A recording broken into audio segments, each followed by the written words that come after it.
Amazon জঙ্গল পৃথিবীর সবচেয়ে বড় এবং নির্জন এলাকা। এই জঙ্গলের বিশালতাকে কল্পনা করা কঠিন।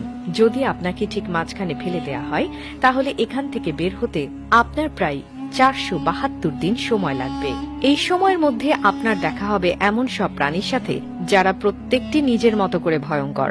এমনটি এখানকার একটি পিঁপড়েও আপনার জীবন কেড়ে নিতে সক্ষম। আমাজন জঙ্গল প্রায় 55 লাখ বর্গ কিলোমিটার এলাকা জুড়ে বিস্তৃত। এখানে বাংলাদেশের মতো 37টি দেশ বা ভারতের মতো 2টি দেশ সহজেই জায়গা পেতে পারে। 8টি দেশের মধ্যে এই জঙ্গলের বিস্তার রয়েছে: America, Brazil, Peru, Colombia, Bolivia, Venezuela, Ecuador এবং গায়ানায়। পৃথিবীর মোট অক্সিজেনের 20% আসে এই জঙ্গল থেকে। এই জঙ্গলকে রেইন ফরেস্ট বলা হয়, কারণ বছরে একটি দিনও নেই যেদিন এখানে বৃষ্টি না হয়। জঙ্গল এতটাই ঘন যে সূর্যের আলো মাটিতে পৌঁছাতে প্রায় 10 মিনিট সময় লাগে। এর ফলে দিনের বেলাতেও এখানে প্রায় অন্ধকার থাকে। এখানে 40,000